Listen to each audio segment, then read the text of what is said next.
a performer of legendary comic genius, a children's book author of profound depth, an individual of enormous compassion who is doing so much to make our world a better place, the great Jim Carey.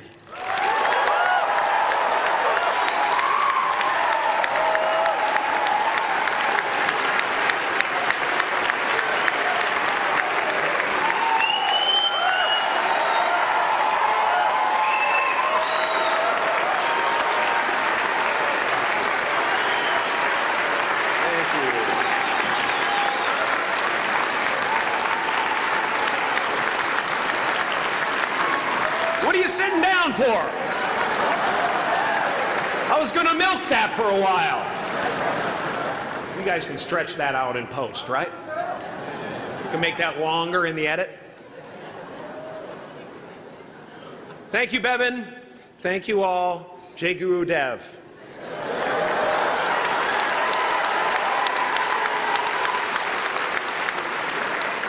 I brought one of my paintings to show you today. I hope you guys are going to be able to see it okay. It's not one of my bigger pieces, so you might want to move down front. Get a good look at it.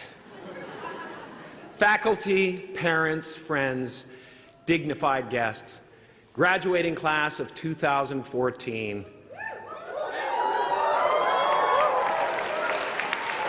And all the dead baseball players coming out of the corn to be with us today. After the harvest, there's no place for them to hide. Fields are empty. There's no cover there.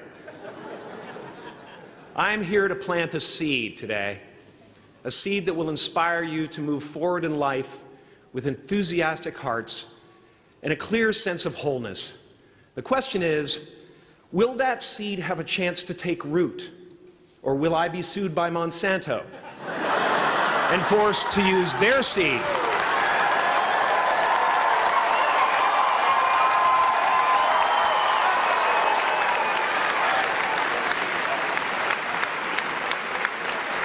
Which may not be totally Ayurvedic. Excuse me if I seem a little bit low energy today, whatever this is. I slept with my head to the north last night. Oh man! Oh man! You know how that is, right, kids? Yeah. Woke up right in the middle of Pitta, couldn't get back to sleep till Vata rolled around. Crazy.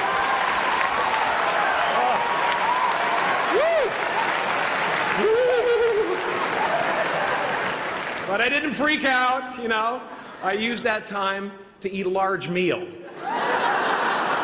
Connect with someone special on Tinder. Because life doesn't happen to you, it happens for you. How do I know this? I don't, but I'm making sound, and that's the important thing. That's what I'm here to do. Sometimes I think that's the only thing that's important, really, you know? It's just letting each other know we're here. Reminding each other that we're part of a larger self. I used to think Jim Carey is all that I was. Just a flickering light, a dancing shadow, the great nothing masquerading as something you can name. Seeking shelter in caves and foxholes dug out hastily, an archer searching for his target in the mirror, wounded only by my own arrows. Begging to be enslaved, pleading for my chains, blinded by longing and tripping over paradise. Can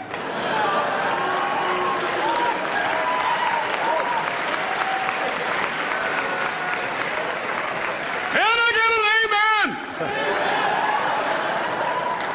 amen? You didn't think I could be serious, did you?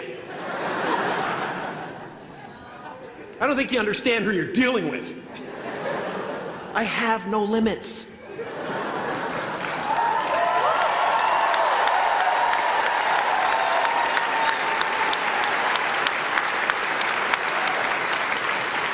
I cannot be contained because I'm the container. You can't contain the container, man. You can't contain the container. I used to believe that who I was ended at the edge of my skin. That I had been given this little vehicle called a body from which to experience creation. And though I couldn't have asked for a sportier model, it was, after all, a loaner and would have to be returned. Then I learned that everything outside the vehicle was part of me too. And now I drive a convertible.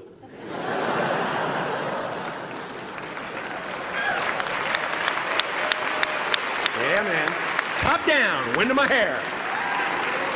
Woo! I am elated and truly excited to be present and fully connected to you at this important moment in your journey. I hope you're ready to open the roof and take it all in. Okay, 4 more years then. They're obviously not ready. Just need some more cooking. Now, I want to thank the trustees, the administrators, the faculty of MUM for creating an institution worthy of Maharishi's ideals of education, a place that teaches knowledge and experience, the knowledge and experience necessary to be productive in life, as well as enabling the students through transcendental meditation and ancient Vedic knowledge to slack off twice a day for an hour and a half.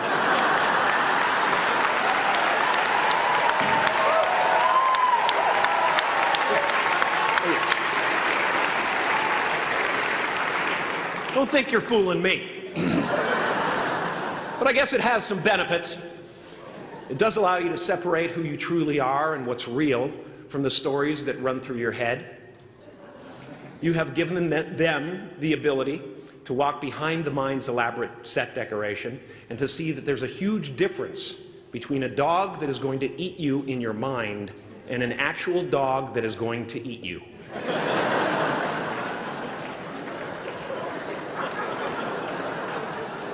That may sound like no big deal, but many never learn that distinction. And they spend a great deal of their lives living in fight or flight response. I'd like to acknowledge all of you wonderful parents. Way to go. What a fantastic job you've done.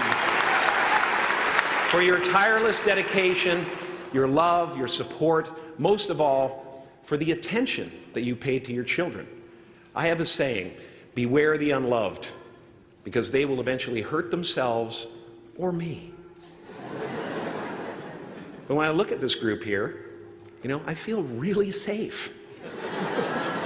I do. I'm just going to say it. My room is not locked. My room is not locked. No doubt some of you will turn out to be crooks. But white-collar stuff, you know, Wall Street, that type of thing, you know, crimes committed by people with self-esteem. Stuff parents can still be proud of in a weird way. And to the graduating class of 2017, -3. You didn't let me finish. Congratulations. Yes, give yourself a round of applause, please. Please.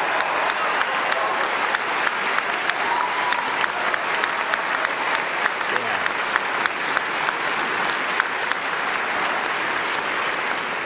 You are the vanguard of knowledge and consciousness, a new wave in a vast ocean of possibilities.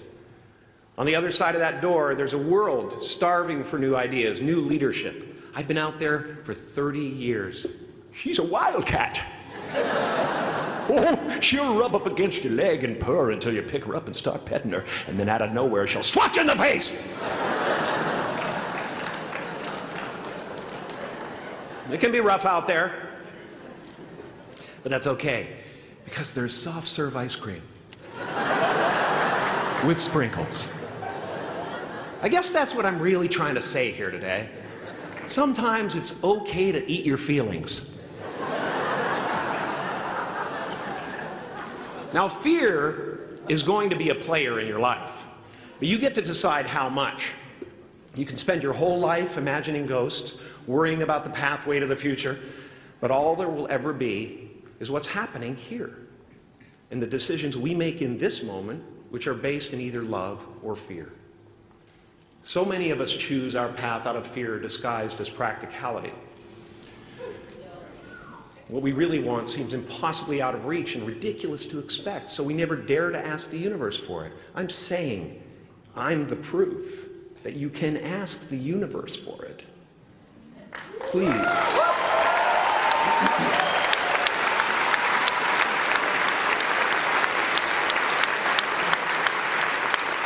And if it doesn't happen for you right away, it's only because the universe is so busy fulfilling my order.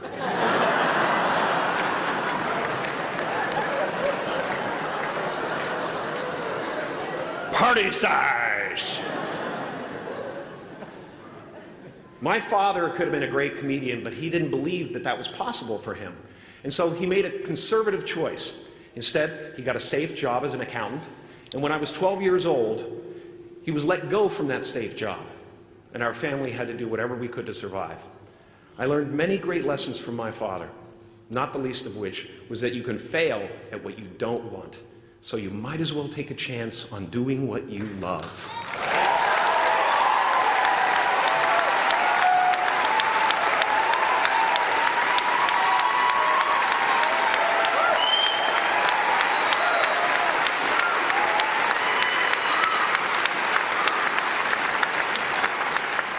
It's not the only thing he taught me, though. You know, I watched the effect of my father's love and humor and how it altered the world around me. And I thought, that's something to do. That's something worth my time. It wasn't long before I started acting up. You know, people would come over to the house and they'd be greeted by a 7-year-old throwing himself down a large flight of stairs. They would say, "What happened?" And I would say, "I don't know. Let's check the replay." I'd go back to the top of the stairs and come back down in slow motion.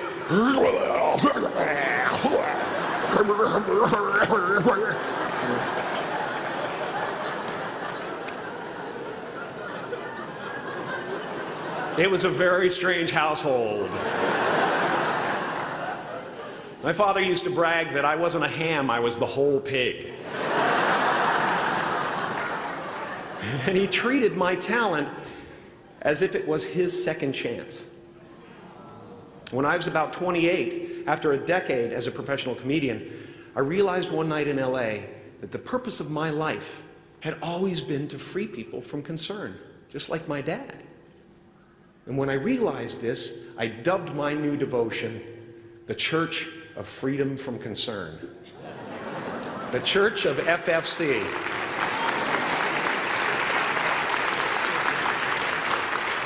And I dedicated myself to that ministry. What's yours? How will you serve the world? What do they need that your talent can provide? That's all you have to figure out. As someone who's done what you're about to go and do, I can tell you from experience, the effect you have on others is the most valuable currency there is.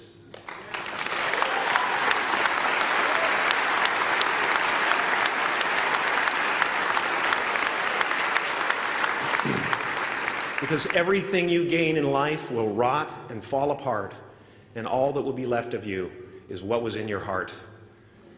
My choosing to free people, from concern got me to the top of a mountain. Look where I am. Look what I get to do. Everywhere I go. I'm going to get emotional because when I tap into this, it really is extraordinary to me. I did something that made people present their best selves to me wherever I go.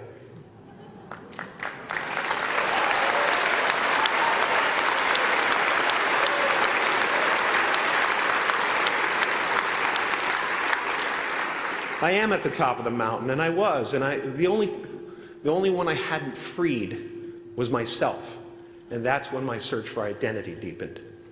I wondered who I'd be without my fame. Who would I be if I said things that people didn't want to hear? Or if I defied their expectations of me? What if I showed up to the party without my Mardi Gras mask and refused to flash my breasts for a handful of beads? I'll give you a moment to wipe that image out of your mind. But you guys are so ahead of the game. You already know who you are. And that peace that we're after, lies somewhere beyond personality, beyond the perception of others, beyond invention and disguise, even beyond effort itself. You can join the game, fight the wars, play with form all you want, but to find real peace, you have to let the armor go. Your need for acceptance can make you invisible in this world. Don't let anything stand in the way of the light that shines through this form. Risk being seen in all of your glory.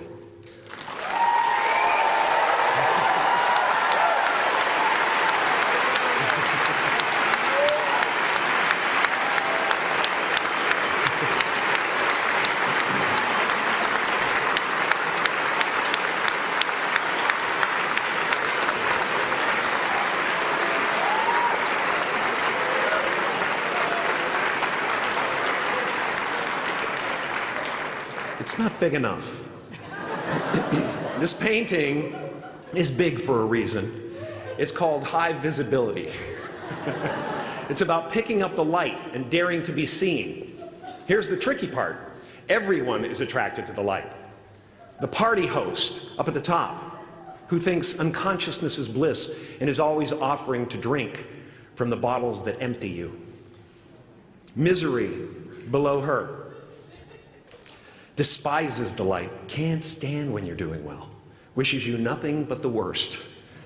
The Queen of Diamonds, under him, needs a king to build her house of cards.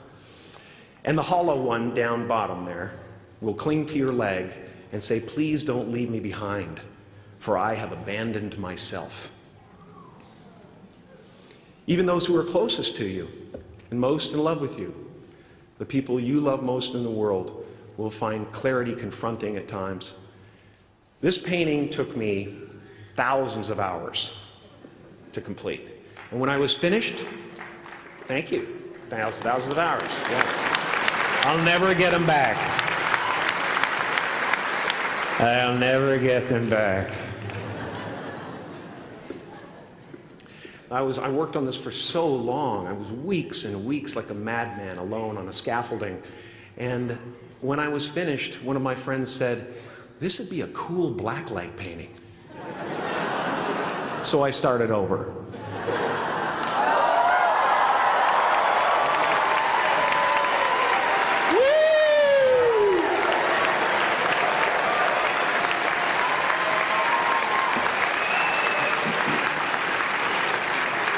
Welcome to Burning Man. Some pretty crazy characters up there, but better up there than in here. You know, painting is one of the ways, thank you. Painting is one of the ways I free myself from concern, a way to stop the world through total mental, spiritual, and physical involvement. But even with that comes a feeling of divine dissatisfaction. Because ultimately, we're not the avatars we create. We're not the pictures on the film stock. We are the light that shines through. All else is just smoke and mirrors, distracting, but not truly compelling. I've often said that I wished people could realize all their dreams and wealth and fame, and so that they could see that it's not where you're going to find your sense of completion. Like many of you, I was concerned about going out into the world and doing something bigger than myself, until someone smarter than myself made me realize that there is nothing bigger than myself.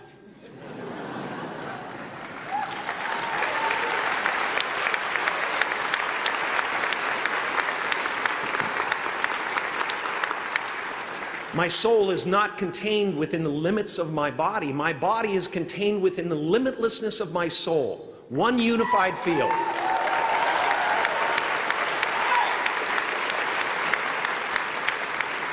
One unified field of nothing, dancing for no particular reason, except maybe to comfort and entertain itself.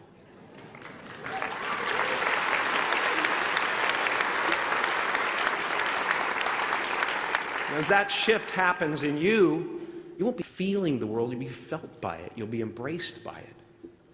Now I'm always at the beginning. I have a reset button, and I ride that button constantly.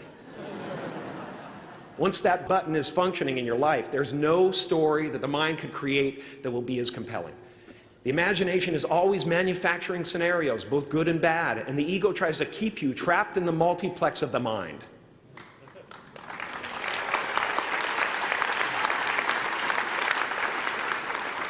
Our eyes are not viewers, they're also projectors that are running a second story over the picture that we see in front of us all the time. Fear is writing that script, and the working title is, I'll Never Be Enough.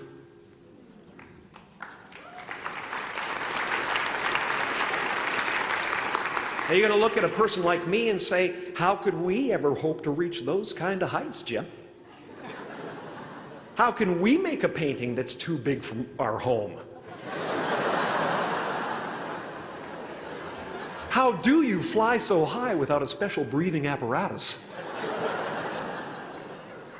This is the voice of the ego. And if you listen to it, there will always be someone who's doing better than you. No matter what you gain, ego will not let you rest.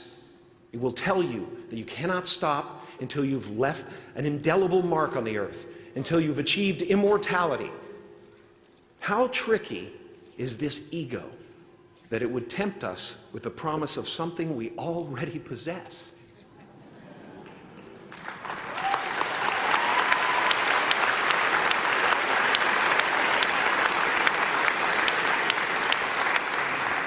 So, I just want you to relax. You know, that's my job. Relax and dream up a good life. I had a substitute teacher from Ireland in the 2nd grade that told my class during morning prayer that when she wants something, anything at all, she prays for it and promises something in return, and she always gets what she wants.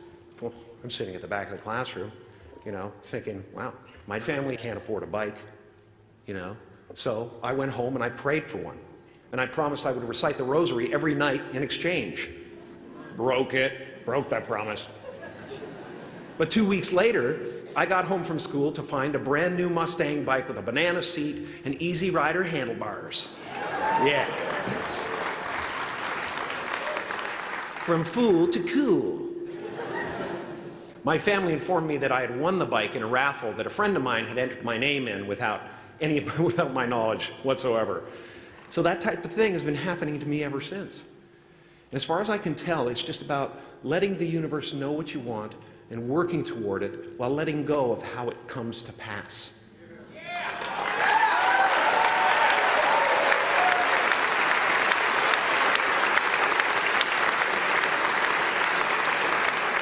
Your job is not to figure out how it's going to happen for you, but to open the door in your head. And when the door opens in real life, just walk through it.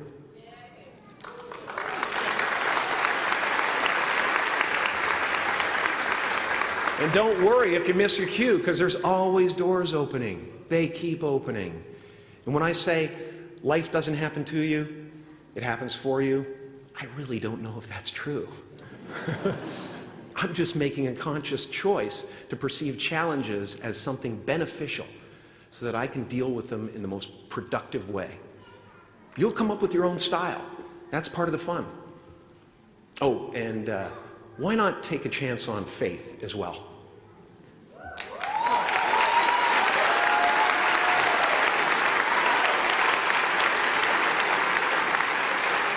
Take a chance on faith. Not religion, but faith. Not hope, but faith. I don't believe in hope. Hope is a beggar. Hope walks through the fire, and faith leaps over it.